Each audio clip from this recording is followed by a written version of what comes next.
Buenos días a todos y a todas a esta nueva sesión del programa de seminarios del curso 24-25 de la Cátedra de Cultura Jurídica de la Universidad de Girona. Hoy nos visita Ana Rodríguez y es un placer grande porque no es la primera vez que nos acompañas en actividades en Girona, menos aún que coincidimos en actividades por el mundo. Pero sí la primera vez que nos visita para hacer un seminario. Ana Rodríguez es profesora titular de Derecho Procesal en la Universidad de Santiago de Compostela y ha trabajado en diversos temas, algunos vinculados a cuestiones probatorias como lo que hoy nos contará y otros no, sobre derecho, nuevas tecnologías, inteligencia artificial, sobre derecho y arte, varias actividades diversas en Santiago de Compostela y también publicaciones, ya creo que 3 libros, ¿verdad? ¿Coordinados? Cuatro, ya vamos, libros. Recién salió el cuarto.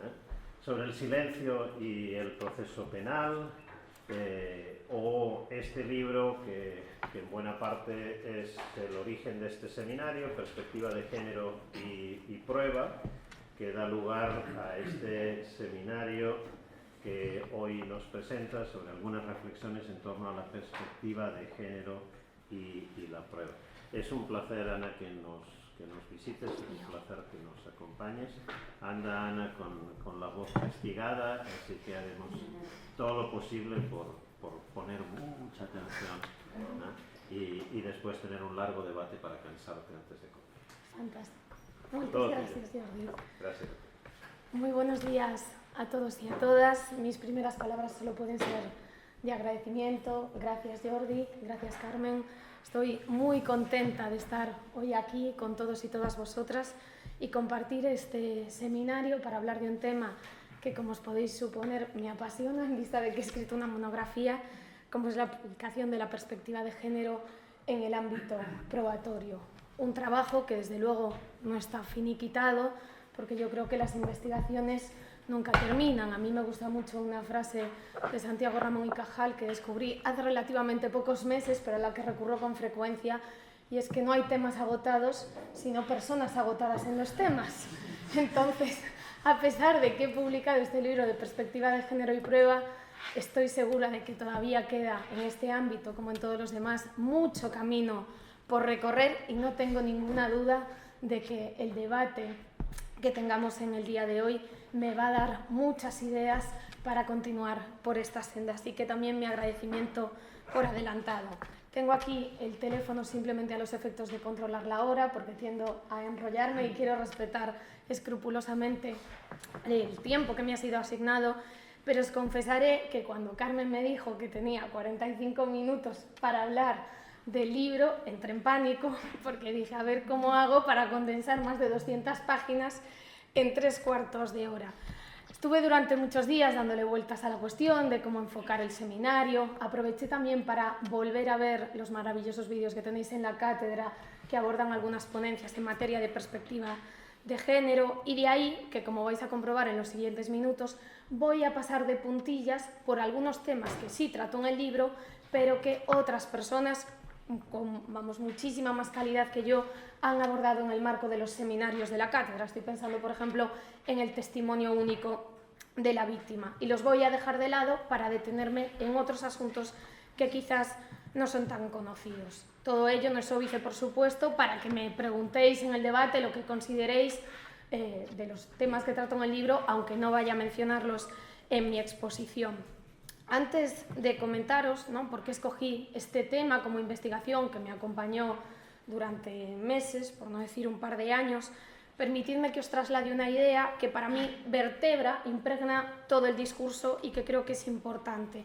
Aunque la necesidad de acotar el ámbito de investigación a mí me llevó a adentrarme en la perspectiva de género, con esto no quiero trasladar la idea de que es la única perspectiva posible. Yo creo que hay otras que conviene estudiar, en algunas también me estoy adentrando ahora, como sería la perspectiva de clase, la perspectiva de raza, y de hecho en muchas ocasiones, y eso sí que lo comprobé en mi investigación para el libro, actúan de manera interseccional. Hay muchas sentencias que yo menciono, muchos casos de la jurisprudencia española y también sobre todo de la Corte Interamericana, donde la situación de discriminación no solo viene dada por el género, por la condición mujer, sino por ejemplo por la condición de clase social.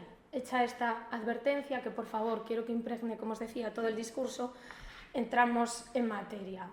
Voy a empezar con una obviedad por todos y todas conocida, y es que de un tiempo a esta parte la incorporación de la perspectiva de género en nuestros distintos sistemas de justicia ha devenido una necesidad incontestable, porque atrás han quedado esos discursos, a mi juicio, falaces de que el derecho es neutro, es objetivo y nada más lejos de la realidad. En el ámbito que a nosotros nos ocupa, si vivimos en un sistema heteropatriarcal y androcéntrico, las normas serán heteropatriarcales y androcéntricas, con lo cual la tendencia será a obviar los intereses de los grupos en situación de vulnerabilidad y a reforzar los privilegios de quienes ostentan el poder. No en vano, a mí me gusta mucho un sociólogo francés que probablemente la mayoría conozcáis, si no todos, que es Pierre Bourdieu. Pierre Bourdieu escribió en los años 90 un libro que se llama La dominación masculina.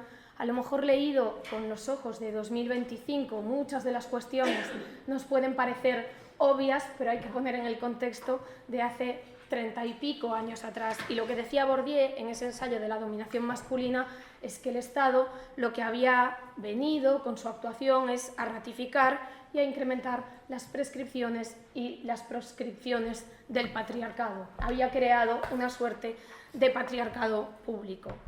Es cierto, y alguien lo podrá decir, que las manifestaciones más obscenas, afortunadamente, han desaparecido de nuestros códigos y de nuestras leyes.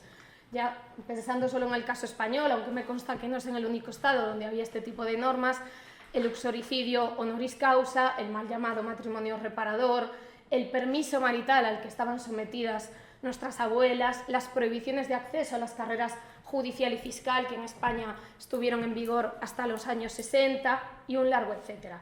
Sin embargo, a pesar de que estas manifestaciones más groseras han ido desapareciendo, todavía perviven normas, ¿no?, donde la perspectiva de género brilla por su ausencia. Lo que pasa que capaz que son normas más veladas. Y además tampoco debemos perder de vista que es importante atender a las normas, pero también a cómo se interpretan y se aplican, porque ahí también se nos puede colar la cuestión de género. De entre las múltiples aristas que cabía estudiar en materia de perspectiva de género y derecho, yo, como procesalista, me decanté por la prueba. Primero, es una creencia personal, como diría Donna Haraway, todo conocimiento es situado. Yo me dedico fundamentalmente a la prueba desde cada vez mis más lejanos años de tesis doctoral, donde me ocupé de la carga de la prueba. He continuado transitando por muchos temas en materia de derecho probatorio y nunca me olvido de la famosa frase de Bentham, que ya recogía en mi tesis doctoral, de que el arte del proceso no es esencialmente otra cosa que el arte de administrar la prueba, ¿no?, donde se decide el sentido de la resolución judicial.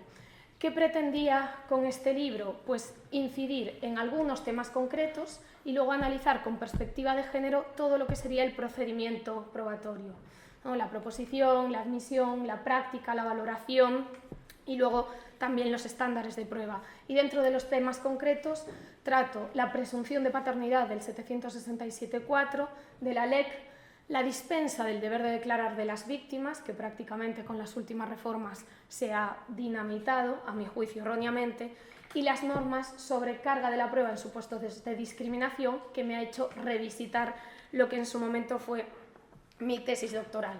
Como a toda obra humana, el destino de estas páginas es ser imperfecto desde el inicio, en primer lugar por mi propia falibilidad, pero además por la imposibilidad, ¿no?, de continuar profundizando hasta el infinito en todos los hilos que componen la trama del texto, ¿no? Seguro que había muchas más cuestiones en las que se podía haber ahondado, pero hay un momento en toda investigación, como en las tesis, que hay que ponerle punto y final.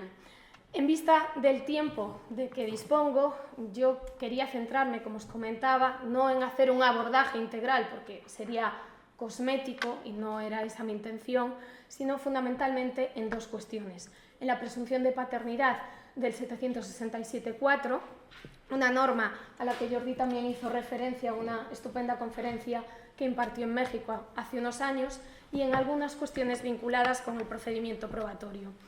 ¿Por qué me decanté por la presunción de paternidad y no por la dispensa o, por ejemplo, por las normas de carga de la prueba en materia de discriminación?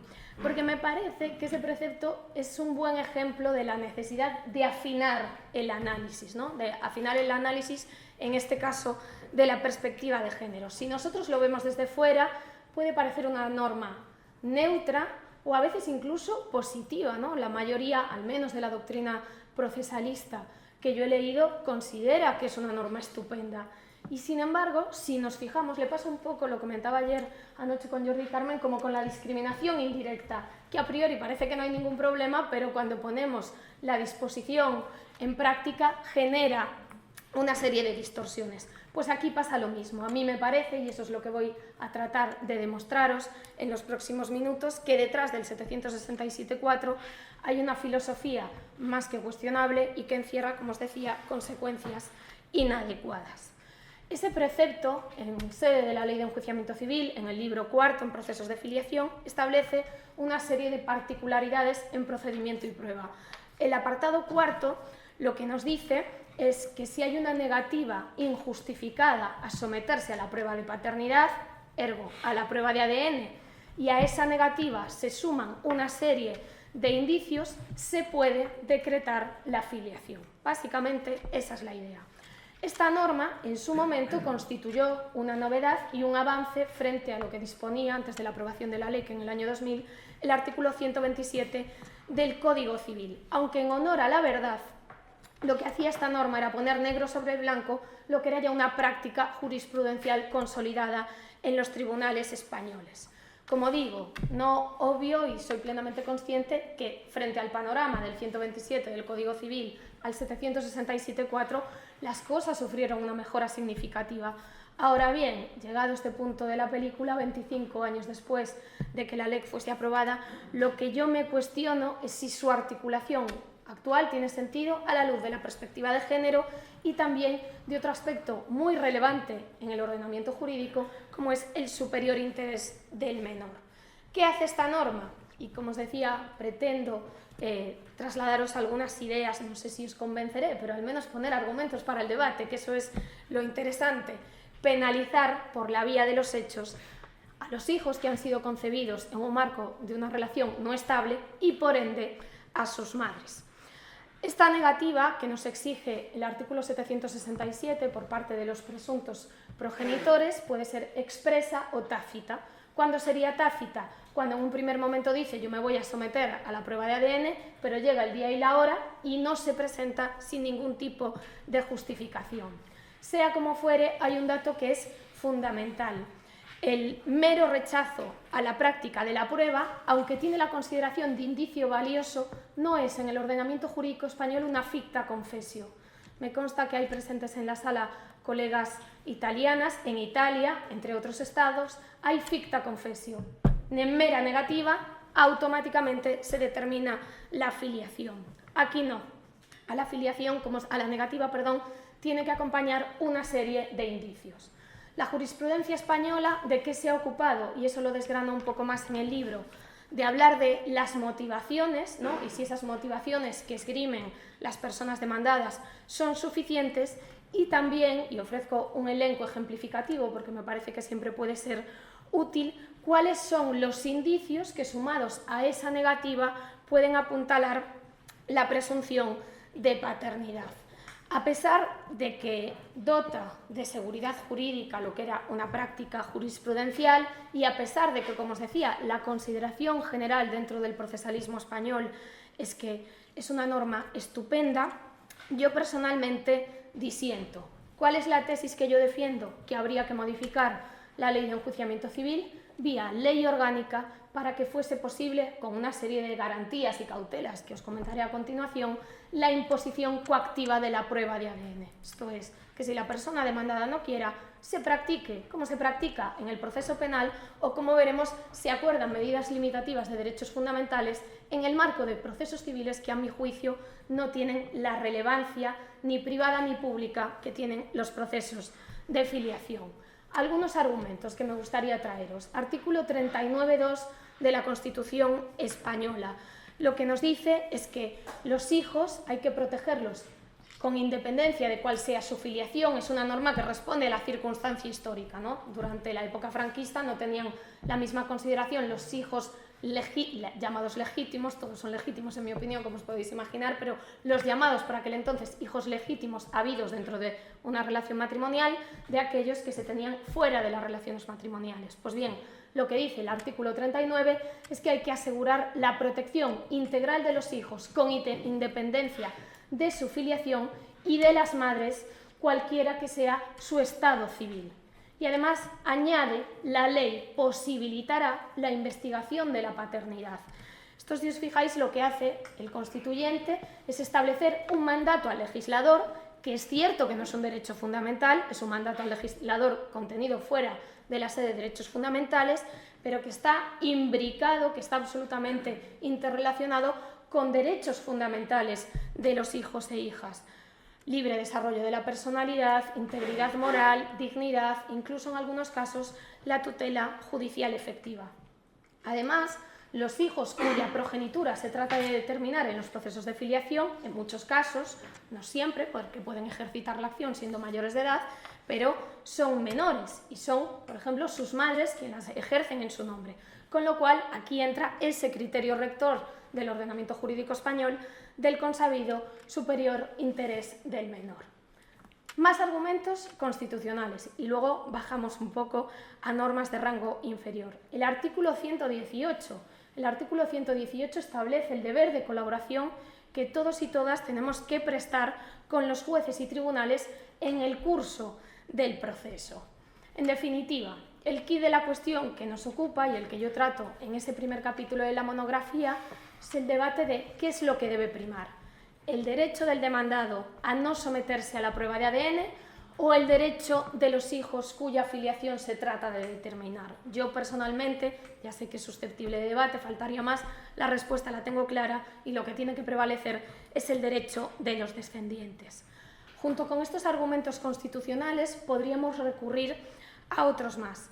El primero, que el proceso civil no es el reino del poder de disposición absoluto de las partes. Es cierto que las partes en un proceso civil tienen un mayor margen de libertad que en el proceso penal. Ahora, eso no significa que sean dueñas absolutas del proceso ni que lo puedan manejar a su antojo. Es más, si nosotros acudimos al propio índice de la Ley de Enjuiciamiento Civil española, veremos que los procesos de filiación se ubican en el libro cuarto, los procesos no dispositivos, porque el propio legislador es consciente que lo que se está discutiendo ahí, además del interés privado, por supuesto que está presente, reviste un interés público, que no es lo mismo discutir acerca de una filiación que de una servidumbre de luces y vista, para que nos entendamos. El motivo que se suele esgrimir para decir que no es posible practicar la prueba de ADN coactivamente en el marco de un proceso de filiación es decir que este tipo de diligencia afecta a derechos fundamentales. Y por supuesto que los afecta. Yo soy plenamente consciente, no soy sospechosa de no ser garantista, más bien todo lo contrario. Ahora bien, que afecte a derechos fundamentales no significa que no se pueda adoptar una medida limitativa con cautelas y garantías. Y os voy a explicar una cosa que a mí me parece ciertamente curiosa. Y cuando alguien me dice, no, afecta a derechos fundamentales, eso es inviable, estamos en un proceso civil, les pongo el siguiente ejemplo. Las diligencias preliminares. Antes de iniciar un proceso civil, una actuación potestativa permite, conforme a la ley española, pedir, por ejemplo, la exhibición de un documento. Y si la persona requerida se niega a exhibir el documento, el artículo 261 establece una serie de consecuencias.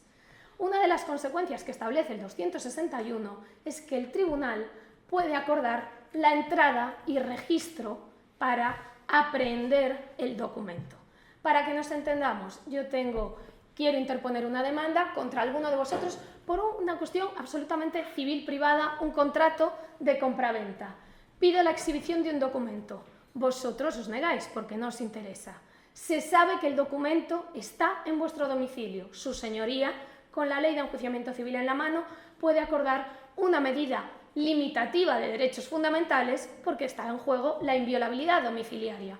Y sin embargo ahí yo al menos, seguro que me faltarán referencias por ver porque nunca se puede leer todo, nunca he visto que nadie se eche las manos a la cabeza. En contratos, por ejemplo, en un pleito por un contrato de compraventa. Sin embargo, algunas personas se echan las manos a la cabeza cuando hablamos de la filiación, que me parece bastante más importante, ¿no? Yo creo que el vínculo paterno-filial puede ser uno de los hechos trascendentales en la vida de una persona y más allá de eso tampoco podemos soslayar, tampoco podemos obviar las relevantes consecuencias ilegítimas que tienen otros planos, el derecho de alimentos, las sucesiones, etc. De ahí que yo no entienda bien cuál es la filosofía, en este caso, ni del legislador español, ni de las personas que sostienen que eso está perfectamente así. Me parece un poco incongruente. Por si fuera poco, el 767.4 encierra una filosofía perversa, y eso es un dato que Jordi comentaba también en su ponencia. Si os fijáis, lo importante no es la búsqueda de la verdad biológica, sino atribuir a un padre, cualquiera que sea. Es más, hay una disposición, estuve viendo la investigación, en el Código Civil catalán que dice cómo hay que hacer en el caso de que haya varios posibles candidatos.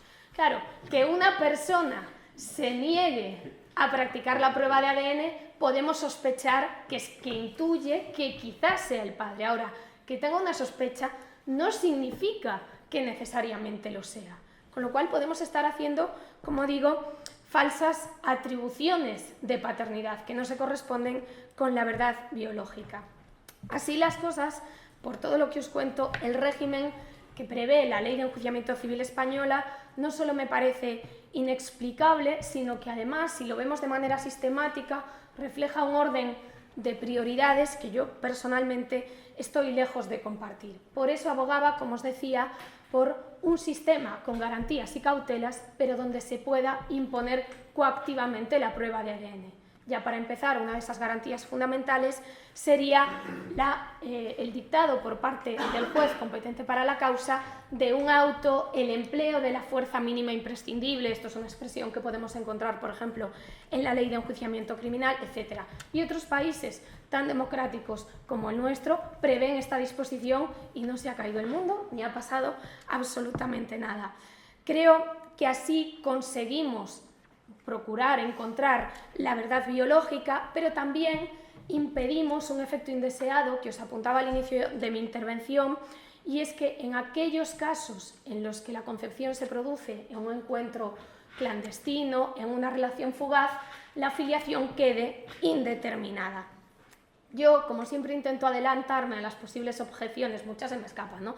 Pero a las posibles objeciones que se me pueden hacer, un argumento que se podría poner en el debate es: oye, Ana, pero es que los tribunales españoles ya suelen hacer en esos supuestos una interpretación laxa de los indicios. Y eso es verdad, pero no siempre es así.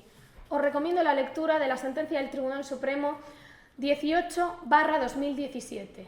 De la Sala de lo Civil, año 2017, no os estoy trayendo sentencias de hace 20 años o de la época de dictadura. ¿Qué pasaba en el caso de autos? Tenemos una chica, además, bueno, por las fechas viene muy al caso con el día de hoy, porque era en carnavales, ¿no? Estamos ahí en el viernes a punto de iniciar el carnaval. Esto también tenía lugar en carnavales. Una chica se va con su grupo de amigas a los carnavales de Tenerife, 3-4 días. En el marco de esos 3-4 días conoce a un chico, mantiene relaciones con él y se queda embarazada. Las fechas que ella alegaba eran coincidentes, esto no es matemática, pero eran coincidentes con la concepción. ¿Qué hacen los tribunales? Y este caso llegó al Supremo: considerar que la filiación no podía quedar determinada porque no había prueba suficiente. El hombre se había negado y ella, los indicios que aportaba decían eran débiles. Pues evidentemente, porque no era un marco de una relación de pareja. De hecho, si fuese un matrimonio ya rige la presunción de paternidad del Código Civil. Pero si nosotros tenemos una pareja o un noviazgo con cierta estabilidad, la chica lo habría tenido, en la mayoría de los casos, ciertamente sencillo. De ahí que os dijese que para mí se está penalizando, por supuesto, a los hijos, ¿no?, que quedan desamparados, pero también a esas mujeres que se quedan embarazadas en el marco de encuentros fugaces. De ahí que, bueno, me parezca conveniente esa modificación del 767.4 para proteger a las madres que a día de hoy se ven desprotegidas en determinados supuestos por los tribunales españoles y, desde luego, también a los hijos, sean menores o ya adultos. Hechas estas consideraciones muy a vuela pluma sobre algunos de los argumentos que comentaba en el primer capítulo de la presunción de paternidad, ya veo que voy mal de tiempo, como siempre, voy a pasar a algunas cuestiones relativas a lo que sería la última parte del libro de procedimiento probatorio. Disculpad, pero la fonía me trae unos pocos de quebraderos de cabeza estos días. Son los precarnavales de Castilla. Sí, ya veo. Es un castigo preventivo, Jordi. Bueno, para hablaros de procedimiento probatorio y perspectiva de género, me gustaría comenzar por el inicio, con lo que sería la proposición y la admisión de la prueba con perspectiva de género, que quizás sea un ámbito que no está tan trabajado como otros, como la valoración o el testimonio único. Como sabéis, y esto es parte general de la prueba, que conocéis tan bien o mejor que yo, y por eso voy a ir bien rápido, el derecho a la prueba, que en España reconoce el propio artículo 24 de la Carta Magna, no equivale a practicar el derecho a practicar cualesquiera medios de prueba, sino que hay una serie de condiciones y requisitos. Hay que pasar un primer filtro, que es el de admisibilidad, donde se conjugan distintos intereses. ¿Dónde creo yo que se puede aplicar la perspectiva de género en fase de admisión? En el análisis de la pertinencia. ¿Esta prueba es pertinente, en el sentido que establece la Ley de Enjuiciamiento Civil española, para resolver la causa? Sí, ¿no? Y luego ya veremos algunos ejemplos. El Tribunal Supremo, en una sentencia del año 2021, y esto también me parece importante tenerlo presente en materia de proposición y admisión con perspectiva de género, subraya que es un deber de los Estados evitar la victimización secundaria, pero que ese deber se proyecta también, que a veces lo olvidamos un poco, en la fase de proposición de la prueba. Y aunque es cierto que el derecho a la intimidad de la víctima puede ceder o verse limitado por intereses constitucionalmente legítimos, para que haya esa limitación tiene que haber una justificación objetiva, razonable y proporcional. Lo que nos dice el Tribunal Supremo es que ninguna persona puede verse despojada a la ligera de sus derechos por la simple razón de que forma parte de un proceso judicial. Yo creo que uno de los ejemplos más conocidos popularmente y también de los más sangrantes de falta de perspectiva de género, tanto en la proposición como sobre todo en la admisión de la prueba, porque la proposición correspondía a las defensas, con lo cual creo que el margen, aunque a mí me parezca inadecuado, el margen de actuación no es el mismo que se le puede requerir al tribunal, lo encontramos en el polémico y famoso informe que hizo un detective privado de la víctima de la manada de Pamplona, un caso archiconocido en España que supuso un antes y un después en movilización social, en reformas, y que me consta que traspasó fronteras en otras latitudes. Cuando he hablado del caso de la manada, las personas sabían perfectamente a qué asunto judicial estaba haciendo referencia. ¿Cuál era este informe de un detective privado? Bueno, lo que aconteció fue que una de las defensas de los acusados contrató a un detective privado para que 3 meses después de que los hechos hubiesen tenido lugar, hiciesen un seguimiento de la víctima. Un seguimiento que era físico, esto es, se desplazaron a donde ella vivía y se veía cuando entraba, cuando salía de casa, qué planes hacía, si iba a una cafetería, si salía con sus amigos, y además un seguimiento virtual de sus publicaciones en redes sociales. Claro, no he tenido acceso, como os podéis imaginar, ¿no?, a los autos, pero de toda la información que ha trascendido sobre ese informe del detective privado, no era pertinente en sentido técnico, más bien todo lo contrario. Aquel informe del detective privado no servía en absoluto para esclarecer los hechos tan dramáticos que habían acontecido en los Sanfermines en aquel Portal de Pamplona. como digo, por la información que está a disposición.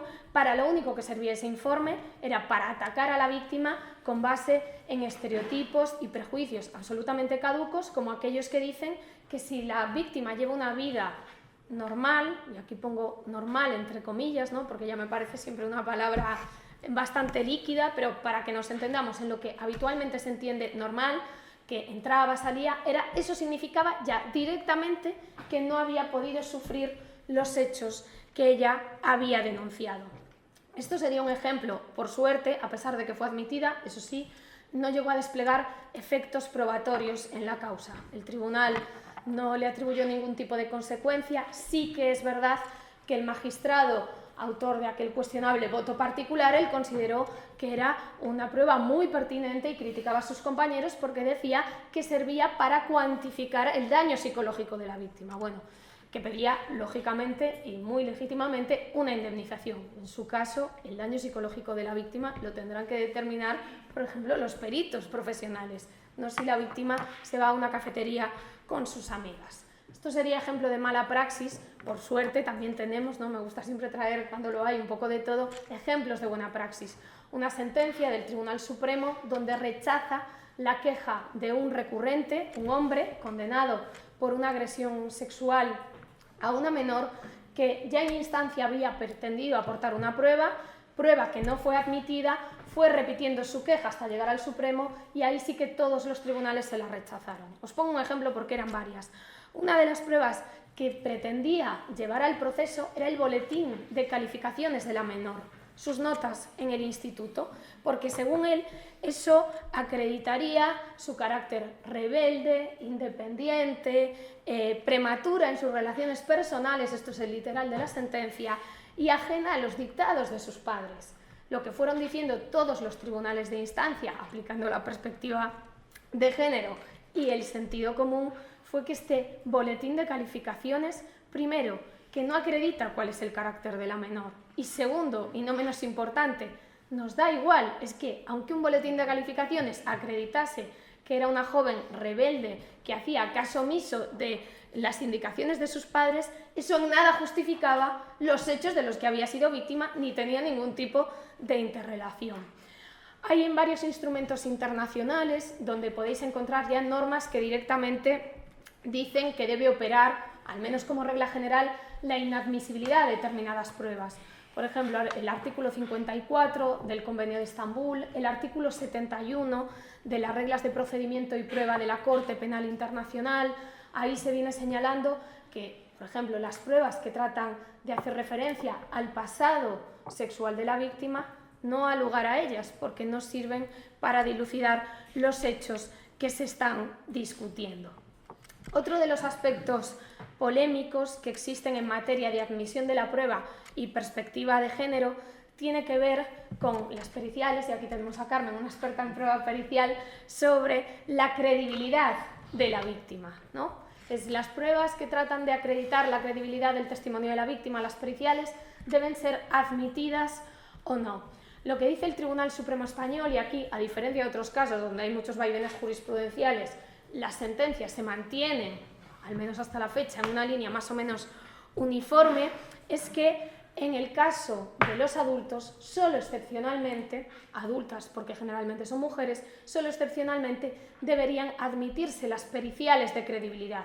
Por ejemplo, si la mujer víctima de un determinado delito pues ya tiene un cuadro previo de tipo psiquiátrico con una enfermedad que puede provocar que no discierna la realidad de la ficción, ¿no? Cuando hay una serie de patologías previas que pueden generar dudas, ahí sí el Tribunal Supremo considera que puede ser una prueba pertinente, pero no con carácter general. Esto que os estoy comentando está referido a personas adultas. Con menores sí que abre un poco más la mano y las suele admitir. Las más de las veces, el recurso a este tipo de periciales en mujeres adultas no está en absoluto justificada cuando la solicitan las defensas.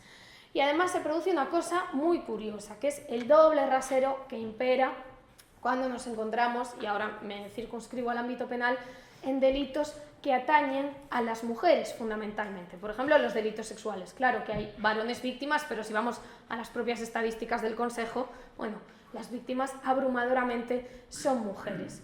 Si yo voy a denunciar, o si un varón va a denunciar un delito patrimonial, un robo, sería harto improbable que la defensa pidiera una pericial de credibilidad. En el marco de qué tipo de delitos, y eso se ve leyendo la jurisprudencia, se piden las periciales de credibilidad: violencia de género y también agresiones sexuales. Una muestra de este doble rasero que, por supuesto, no es el único que, por desgracia, campa a sus anchas. Yo todavía tengo que ver el día que un tribunal, que ojalá no pase porque sería incorrecto, por supuesto, que el tribunal le pregunte a la víctima de un robo si se ha resistido lo suficiente. Nadie pregunta eso, se preguntan siempre en el marco de otra serie de delitos. En todo caso, aun en aquellos supuestos en los que la propia jurisprudencia admite la práctica de estas pruebas, lo que nos dice es que hay que ser cautelosos y no dar por ciertos de manera crítica sus resultados. Faltaría más. Hay una sentencia del Tribunal Supremo que dice: esta prueba no alcanza el valor de irrefutable. Por supuesto, me pregunto si hay alguna que tiene el valor de irrefutable. Y además, lo que señala, y me parece un dato de interés, es que todavía no hay estudios empíricos suficientes que acrediten cuál es la fiabilidad de este tipo de pericias. Y la fiabilidad de este tipo de pericias es todavía más cuestionable en el caso de las personas adultas que en el caso de los menores, es lo que señalan estos estudios, porque los adultos tenemos más capacidad de ocultar la fabulación. Sea como fuere, incluso en el caso de los menores, que están comúnmente aceptadas, lo que nos dice el Supremo es que hay que acotar el ámbito de esta pericial, y a partir de la base de que el perito no nos puede decir si la declaración es verdad o mentira, sino si, conforme a los test o a los protocolos que resultan de aplicación, hay indicadores de credibilidad o de falta de credibilidad. Quien tendrá que tomar una decisión en último término tendría que ser sus señorías. Lo que os he venido contando hasta ahora en materia de proposición y admisión, permitiría inadmitir pruebas con base en la perspectiva de género. Pero también es cierto que la perspectiva de género, o mejor dicho, su falta, puede operar a través de otra vertiente, a través de la no proposición de pruebas que podrían ser adecuadas para resolver la causa.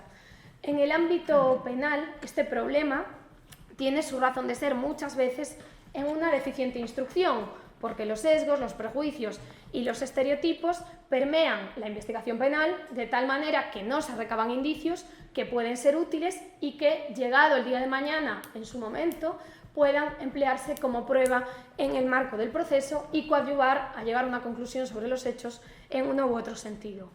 Paradigmática en materia de instrucciones insuficientes es la sentencia de la Corte Interamericana del año 2009, la de Campo Algodonero, la de las maquiladoras, los asesinatos de las maquiladoras de Ciudad Juárez. Como es archiconocida, aunque en el libro hablo un poquito más de ella, no me voy a detener y os voy a traer otros ejemplos que capaz que no son tan conocidos. Velázquez País contra Guatemala del año 2015. Seguimos en la Corte Interamericana. Esta sentencia lo que nos muestra es cómo los prejuicios y los estereotipos influyeron en lo que acabó por ser una investigación absolutamente deplorable, porque lo que hicieron las autoridades guatemaltecas fue, a la hora de investigar, prejuzgar el origen y la condición de la víctima, que yo aquí ya niego la mayor, es que a mí me da igual cuál sea el origen y la condición de la víctima. La investigación tiene que ser adecuada, prolija y suficiente. Lo que hicieron las autoridades de Guatemala fue entender que esa mujer que había sido asesinada, repito, y en el caso de que así fuese me daría absolutamente igual, ¿no? Pero en su concepción era una mujer que ejercía la prostitución, que estaba en el ámbito de las pandillas, y lo deducen, y se recoge en la sentencia de la Corte Interamericana su explicación, ¿por qué? Por el lugar en donde había sido encontrado el cuerpo, porque llevaba una gargantilla en el cuello, porque tenía un piercing en el ombligo y porque usaba sandalias. Eso provocó que la ubiquen en ese ámbito, que con base en otra serie de prejuicios y estereotipos no lleven a cabo una investigación suficiente, y si no hay investigación suficiente, pues después, claro, como os podéis imaginar, la prueba en el juicio era muy endeble. Un poco más adelante en el tiempo, en el año 2021, tenemos Manuela y familia contra El Salvador.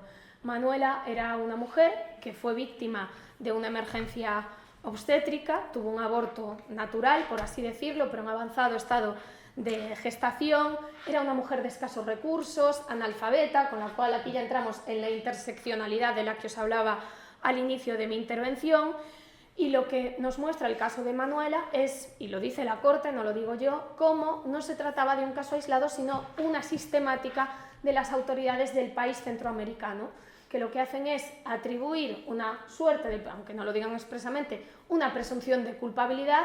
Cuando hay emergencia obstétrica se considera que eso no es así, que en realidad es un delito de aborto, y eso provoca que no se abran líneas de investigación que permitirían enervar esa propia presunción de de culpabilidad que ellos mismos han atribuido. Dos ejemplos y termino ahora viniendo a Europa, que también tenemos mucha tela que cortar. El Tribunal Europeo de Derechos Humanos, año 2017, Talpis contra Italia. En esta sentencia, el Tribunal de Estrasburgo condena al Estado italiano por su pasividad. Tenemos a una persona, a un hombre que ejerce violencia de género contra su pareja, intenta matarla, no lo consigue y entonces lo que hace es matar al hijo que tienen en común. Y un poco al hilo de lo que dice la Corte Interamericana en otras resoluciones es, esto no se trata de un caso aislado de Italia. O sea, no es que la señora Talpis haya sufrido esto. Responde a una sistemática, a una pasividad de las autoridades que suelen minimizar este tipo de episodios. Y en España, aunque tenemos, por ejemplo, el de González Carreño, que llegó al comité de la CEDAW, en esta ocasión os traigo el de González Carreño, lo menciono en el libro, pero me gustaría mencionar una sentencia del Constitucional, la 87/2020. Esta sentencia, la 87/20, otorgó el amparo a una víctima de violencia de género, considerando que se había vulnerado el derecho a la tutela judicial efectiva del artículo 24 en la vertiente, Dios mío la hora, en la vertiente de una investigación suficiente y eficaz. Muy rápido, porque me quedan unas cuantas cosas por decir, si no, Carmen, Jordi, por favor, me cortáis, lo que pasó en el caso de Autos es que una mujer denuncia que está siendo víctima de violencia de género, está su declaración, aporta unos mensajes de WhatsApp que no fueron impugnados, es decir, en ningún momento se dijo que eran falsos, donde el propio agresor se autopercibía a sí mismo y decía que era el victimario, decía, yo soy un agresor. Bueno, me parece que es más que suficiente, por lo menos para iniciar la investigación. Pues bien, junto con esto, la defensa de esta mujer propone al juez de instrucción la práctica de una serie de diligencias. El juez de instrucción niega todas, no admite la práctica de ninguna. Tampoco de oficio acuerda la práctica de diligencias y luego archiva la causa, y ese archivo ratificado por la audiencia provincial, porque dice que no hay indicios suficientes para continuar con la tramitación. Bueno, pues no sé qué más quieren para que haya indicios suficientes. Si hay una declaración, no estamos hablando de condena, estamos hablando de investigar.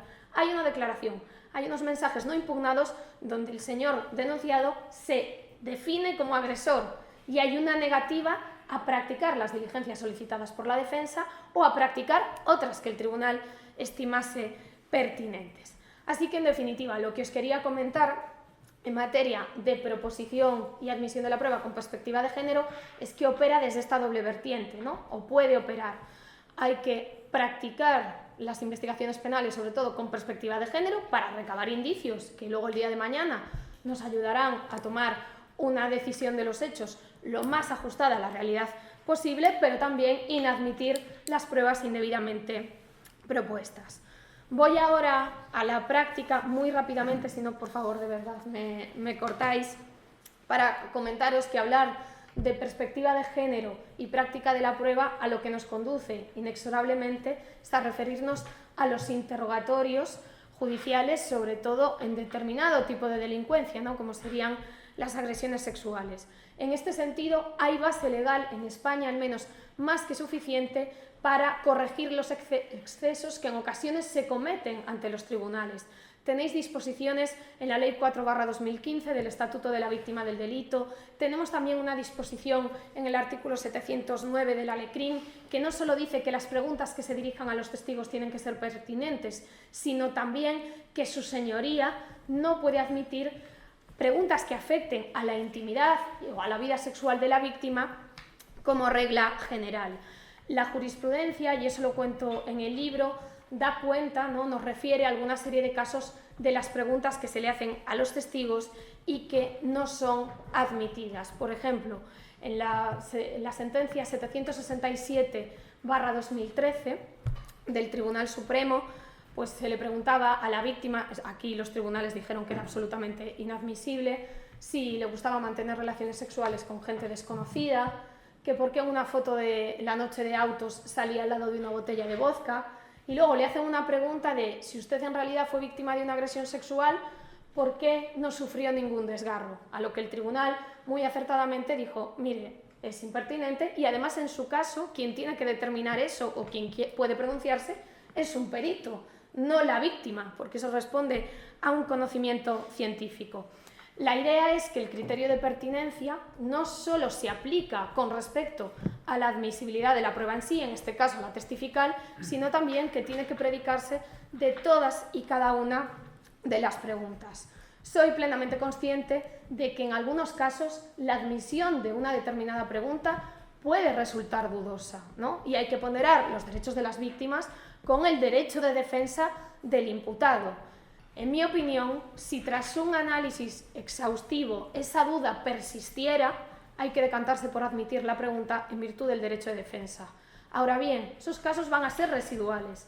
Ya nos podemos quitar del medio una cantidad ingente de preguntas que las víctimas sufren y para esto ni siquiera hay que estudiar la jurisprudencia, basta con encender la tele y poner el telediario, sobre todo en los casos mediáticos, para saber qué se pone sobre la mesa en los tribunales. Para ir terminando ya, os traía otro tema que paso muy por alto, solo os doy el titular y luego si queréis comentamos.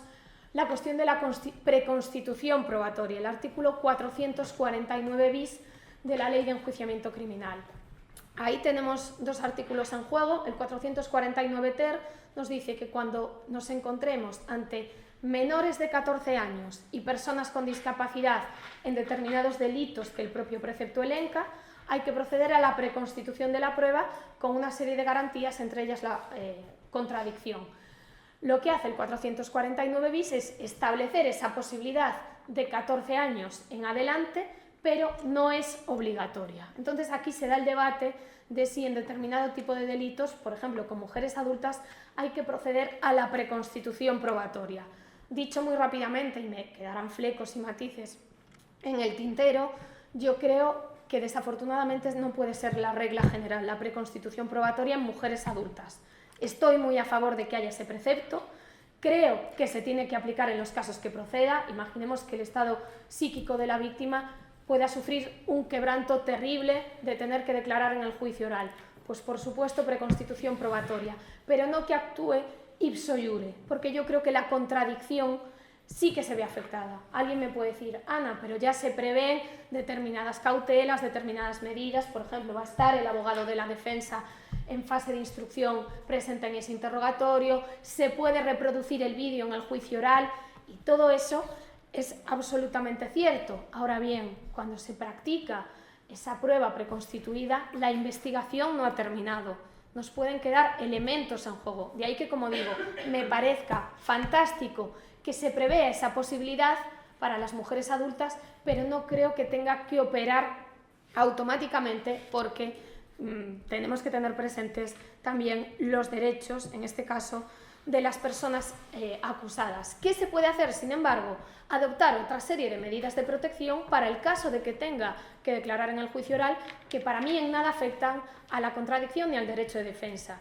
Ahí tenemos, por ejemplo, la posibilidad de la videoconferencia, de los elementos de confrontación, es decir, que yo sostenga que tenga que declarar en la mayoría de los supuestos las mujeres adultas en el juicio oral, no significa que no se puedan adoptar medidas de tutela. Son dos planos diferentes. Y ahora sí, ya voy para terminar a la valoración de la prueba con un par de ideas, porque como os decía al inicio de mi intervención, este es un tema más trabajado y donde tenéis vídeos de la cátedra maravillosos que abordan la cuestión.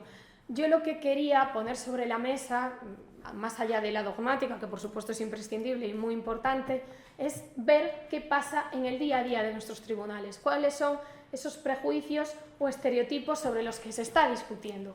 Uno de ellos, seguro que no os resultará extraño, es la incidencia que tiene esa eventual tardanza, se habla de la tardanza en denunciar los hechos. Yo creo que mientras haya un ejercicio de los derechos en plazo, no se puede hablar de tardanza. A nadie le preguntan cuando ejerce una acción civil si, mientras lo haga en plazo, si ha tardado mucho o poco. No sé por qué se hace, como digo, en otros contextos, me parece una muestra más del doble rasero. Y aquí el debate sí que es importante porque la jurisprudencia del Tribunal Supremo tiene vaivenes, depende de quién sea el ponente, y os estoy hablando de los últimos años, de las recientes. Dice, como yo sostengo también, es mi opinión, que no es un elemento a tener en cuenta la tardanza, es más, que a veces la tardanza se debe al miedo de la víctima, a la exposición que supone dar inicio a un proceso de este tipo y a un largo etcétera, mientras que otra no. Como señalaba Jordi muy amablemente en mi presentación, yo desde hace unos años conjugo mucho, o intento conjugar por lo menos, los vínculos entre el derecho y las humanidades. No se trata solo de una querencia mía por el arte, que también, sino porque creo que las humanidades, y aquí hablo en general, me da igual que sea la filosofía, la historia, la literatura, la pintura, explican muchas cuestiones sobre también nuestra realidad jurídica, porque a fin de cuentas todos son productos sociales. Os recomiendo en este sentido, si os gustan estos temas, la lectura de las actas del proceso por estupro del que fue víctima Artemisia Gentileschi. Si no la conocéis, os invito a que veáis sus obras. Artemisia fue una pintora del barroco italiano, una de las pocas mujeres que se dedicó profesionalmente a la pintura antes de la llegada del siglo XX. Fue violada por Agostino Tassi, por otro pintor, y se conservan las actas de ese proceso, y es muy curioso, el proceso tuvo lugar en los Estados Vaticanos, en Roma, año 1612, como algunas cosas no han cambiado. Por suerte algunas sí, porque Artemisia, para ratificar la veracidad de su testimonio, se la somete a una tortura, a la tortura que le llamaban de los sibilos, que era ponerle unas cuerdas entre la mano, que te podían dejar la mano inutilizada de por vida. Imaginemos el drama para cualquiera, pero más para una mujer que necesita de sus manos para trabajar. Bueno, más allá de esa cuestión que afortunadamente hemos mejorado, el elenco de preguntas que Tassi, ejerciendo el derecho de autodefensa, le pide al tribunal que formule a Artemisia son las mismas de siempre. Es, pregúntele, señoría, ¿por qué tardó tanto en denunciar? Señoría, es que ella en realidad es una mujer de vida disoluta y hace esto por dinero. Y cuando yo leí aquellas actas en pandemia, me impactó muchísimo decir cómo hemos evolucionado en algunos aspectos, por suerte, y cómo en otros seguimos igual. Las referencias son múltiples, hay una nota al pie algo extensa del trabajo que os hablo también de un episodio del Quijote. Porque sobre todo en delincuencia sexual y prejuicios y estereotipos nos encontramos también con los llamados, habréis escuchado esta expresión muchas veces, los mitos de la violación, una serie de narrativas que se crean, que muchas veces no responden a la realidad, pero condiciona la valoración que se hace de las pruebas o del testimonio de la víctima. Por ejemplo, uno de los mitos de la violación es que estas se producen en lugares oscuros, por personas desconocidas, y sin embargo, si consultáis los datos de la macroencuesta que el propio Estado llevó a cabo en el año 2019, las mujeres encuestadas referían que solo en el 39% de los casos el agresor había sido un desconocido, con lo cual en todos los demás era una persona de su entorno. A veces era un compañero de trabajo, un conocido, un familiar, etc. Comportamiento de la víctima también, antes, durante y después es cuestionado, lo vimos en el informe de la Manada. Os animo a que leáis una sentencia terrible de la Audiencia Provincial de Tenerife, la 284 de 2019, de nuevo, como veis, no os estoy hablando de sentencias de hace 40 años, donde se cuestiona por parte del tribunal el testimonio de la víctima porque, según él, declara con frialdad, ¿no? Nos echó a llorar, y lloró solo un poco, utiliza la expresión un poco, durante la exploración del perito. Aquí, bueno, tenemos el imaginario de la buena víctima, ¿no? De cómo se tiene que comportar. Yo tengo una teoría, para no demorar, no la voy a contar ahora, si queréis en el debate os traslado cuál es mi opinión, como el mito de la Lucrecia romana, no de Lucrecia Borgia, sino de la Lucrecia que fue violada por Tarquinio VI, se suicidó y luego dio lugar a la revuelta que puso fin a la monarquía y dio lugar a la república. Termino ya ahora mismo en 2 minutitos. Bueno, tiene un poco de influencia en todo esto, porque de hecho en la Edad Media se utilizaban en las facultades de Derecho el mito de Lucrecia para establecer categorías jurídicas. Bueno, voy a saltarme una serie de cuestiones, simplemente ya para concluir. Los razonamientos de los tribunales en ocasiones resultan sorprendentes. Yo, por ejemplo, me encontré una sentencia del año 2021 del Supremo, la 828, una agresión contra una joven de 13 años, contra una niña. Ella había mantenido relaciones sexuales consentidas con su novio y su novio le pregunta: oye, estaban en la casa, no recuerdo si era en la de él o la de ella, ¿puedo llamar a mi primo? Llama al primo, el primo aparece y el primo, ahí sí, la agrede sexualmente. Bueno, de lo primero también podríamos hablar de la edad de consentimiento, que cambió, pero bueno, más allá de esa cuestión, lo que sí está claro es que la segunda fue una agresión sexual. Y hay un momento donde dice el tribunal que se deduce, y utiliza esta expresión, por pura lógica, que el objeto de la nueva presencia era también para mantener relaciones sexuales. Yo cuando leí esta expresión de que se deduce por pura lógica, se me pusieron los pelos de punta porque no sé qué tipo de deducción es esa. Y segundo, aunque así hubiese sido en un primer momento, puede decir que no a continuación y no por eso, por esa primera deducción, se puede agredir a alguien. Faltaría más. Os traía también un ejemplo, el de Valentina Rosendo Cantú, de la Corte Interamericana, de supuestos de interseccionalidad.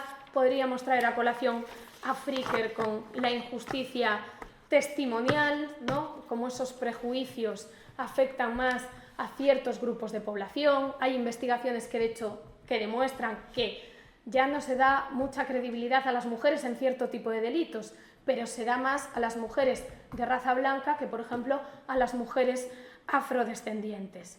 Y luego, nada, quería terminar con una idea sobre el testimonio único de la víctima, que básicamente es un debate que siempre se trae a colación en la jurisprudencia y en la doctrina española, y como sostengo en el libro, para mí no es tal o no tiene tal entidad, porque si leéis la jurisprudencia, y así lo explico en el libro, en la mayor parte de las ocasiones donde los tribunales dicen que nos encontramos ante un supuesto de testimonio único de la víctima, no es verdad, porque dice: es un indicio que corrobora la declaración de la víctima, la prueba pericial médica de urgencias y, bueno, que luego es defendida en su caso en el tribunal y respondida a esas preguntas por los facultativos. Es que eso no es un indicio, es una prueba, con lo cual no, la cuestión de que nos encontramos ante casos de testimonio único de la víctima está un poco inflacionada. No hay tantos casos como a priori pudiera parecer. Bueno, hasta aquí, y disculpad por la demora, pero me emociono hablando de estas cuestiones.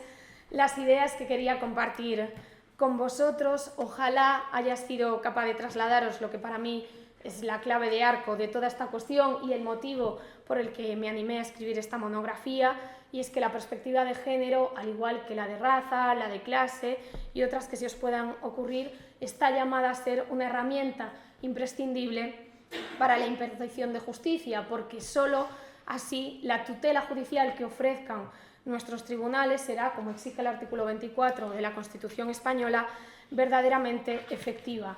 Pero para encontrar soluciones a todos esos problemas, a las múltiples cuestiones que aquejan a nuestros distintos sistemas de justicia, primero hay que ser conscientes de esos problemas, hay que verlos, porque de lo contrario, pues como diría Saramago, seremos ciegos que ven, ciegos que viendo no ven, pero la ciudad y sus problemas aún estarán ahí. Muchísimas gracias por vuestra atención.